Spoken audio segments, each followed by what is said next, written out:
जय श्री कृष्ण। भगवद गीता का तीसरा अध्याय, श्लोक नंबर 1 और 2। अर्जुन उवाच ज्यायसि चेत्मा कर्ममतासात्मता बुद्धिजार्णे तर्कि कर्मणानि घोरमान्योजयासि केशव व्यामिश्रणेव वाक्यानि बुद्धिमास्योऽपि मे तदकपदुन्यस्यते येन शिरोहमान्याम्। इसका हिंदी अर्थ है, हे जनार्दन, अगर आप कर्म से बुद्धि ज्ञान को श्रेष्ठ मानते हो तो फिर हे केशव मुझे घोर कर्म से क्यों लगाते हो। आप अपने मिले हुए से वचनों से मेरी बुद्धि को मोहित से कर रहे हो। अतः आप निश्चय करके उस दिन एक बात को कहिए जिससे मैं अपने कल्याण को प्राप्त हो जाऊं।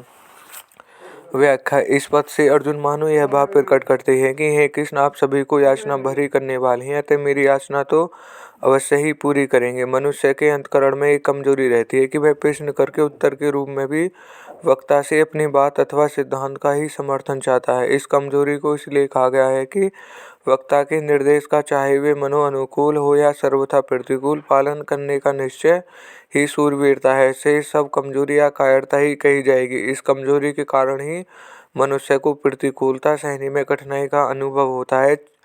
जब वह प्रतिकूलता को सह नहीं सकता तब वह अच्छाई को चोला पहन लेता है, अर्थात तब भलाई के वेश में बुराई आती है। जो बुराई भलाई के वेश में आती है उसका त्याग करना बड़ा कठिन होता है। यहाँ अर्जुन में भी हिंसा त्याग का भलाई के वेश में कर्तव्य त्याग रूप बुराई आती है। अतः ये कर्तव्य कर्म से ज्ञान को श्रेष्ठ मान रहे हैं। इसी कारण वे यहाँ प्रश्न करते हैं कि यदि आप कर्म से ज्ञान को श्रेष्ठ मानते हैं तो फिर मुझे युद्ध रूप घोर कर्म में क्यों लगाते हो। भगवान ने दूसरे अध्याय के 39वें श्लोक में बुद्धि योग से पद से सम्मा बुद्धि की बात कही है, परंतु अर्जुन ने उसको ज्ञान समझा लिया। अतः ये भगवान से कहते हैं कि हे जनार्दन, आपने पहले कहा है कि मैंने सांख्य में यह बुद्धि कह दी है, इसी को तुम योग के विषय में सुनो।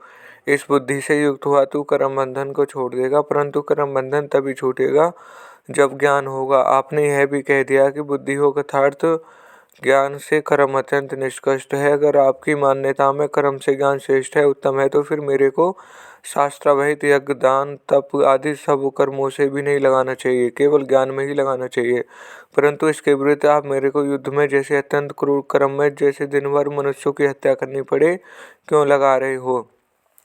पहले अर्जुन के मन में युद्ध करने का जोश आया हुआ था और उसने उसी जोश में भरकर भगवान से कहा कि हे अच्युत, दोनों सेनाओं को बीच में मेरे रथ को खड़ा कर दीजिए जिससे मैं देख लूं कि मेरे साथ दो हाथ करने वाला कौन है। परंतु भगवान ने जब दोनों सेनाओं को बीच में रथ किया तो द्रोण के सामने और राजाओं के सामने रथ खड़ा करके कहा कि तू इन कुरुवंश को देख। अब अर्जुन का कौटुंबिक मोह जागृत हो जाता है। मोह जागृत होने से उसको वृत्ति युद्ध से कर्म से उपरत होकर ज्ञान की तरफ हो गई, क्योंकि ज्ञान में युद्ध जैसे घोर कर्म नहीं करने पड़ते। अतः अर्जुन कहते हैं कि आप मेरे को घोर कर्म क्यों लगाते हो।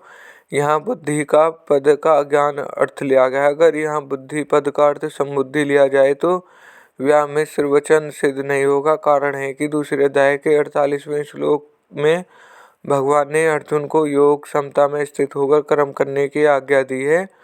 व्यामिश्र वचन तभी सिद्ध होगा जब अर्जुन की मान्यता में बातें हों, और तब यह प्रश्न बनेगा कि अगर आपकी मान्यता में कर्म से ज्ञान श्रेष्ठ है तो मेरे को घोर कर्म क्यों लगाते हो। दूसरी बात, भगवान ने आगे अर्जुन के प्रश्न में उत्तरदाय में दो निष्ठाएं कही हैं। ज्ञानियों को निष्ठा ज्ञान योगी और योग को निष्ठा कर्म योग से। इसके भी अर्जुन के प्रथम में बुद्धि पद का अर्थ लेना युक्ति संगत बैठता है। कोई भी साधक श्रद्धा पूर्वक पूछने पर भी अपने प्रश्न का सही उत्तर प्राप्त कर सकता है। आक्षेप पूर्वक शंका करने से सही उत्तर प्राप्त कर पाना संभव नहीं। अर्जुन की भगवान पर पूर्ण श्रद्धा है, अतः भगवान ने कहने पर अर्जुन अपने कल्याण के लिए जैसे घोर कर्म से भी प्रवृत्त हो सकते हैं, ऐसा भाव उपयुक्त प्रश्न से प्रकट होता है। इन पदों से अर्जुन का भाव है कि कभी तो आप कहते हैं कि कर्म करो और कभी आप कहते हैं कि ज्ञान का आश्रय लो।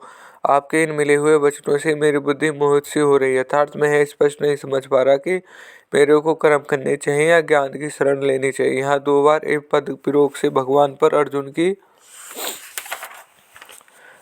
श्रद्धा का घोतन हो रहा है। श्रद्धा के कारण अर्जुन ही भगवान के वचनों को ठीक मान रहे हैं और यह भी समझ रहे हैं कि भगवान मेरी बुद्धि को मोहित नहीं कर रहे, परंतु भगवान ने वचनों को ठीक ठीक न समझने के कारण अर्जुन को भगवान के वचन मिले हुए से लग रहे हैं और उनको ऐसा दिख रहा है कि भगवान अपने वचनों से मेरी बुद्धि को मोहित सी कर रहे हैं। अगर भगवान अर्जुन की बुद्धि को मोहित करते तो फिर अर्जुन के मोह को दूर कौन ही करता। मेरे को कल्याण कर्म करने होगा या ज्ञान से होगा, इसमें आप निश्चित करके मेरे लिए एक बात कहिए जिससे मेरा कल्याण हो जाए। मैंने पहले भी कहा था जिससे मेरा निश्चित कल्याण हो वह मेरे लिए कहिए, और अब भी मैं यही बात कह रहा हूँ। परिशिष्ट भाव।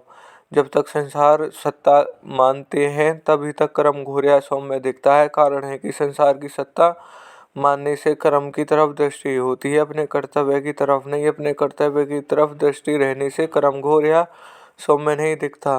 यह श्लोक यहीं समाप्त होता है। धन्यवाद।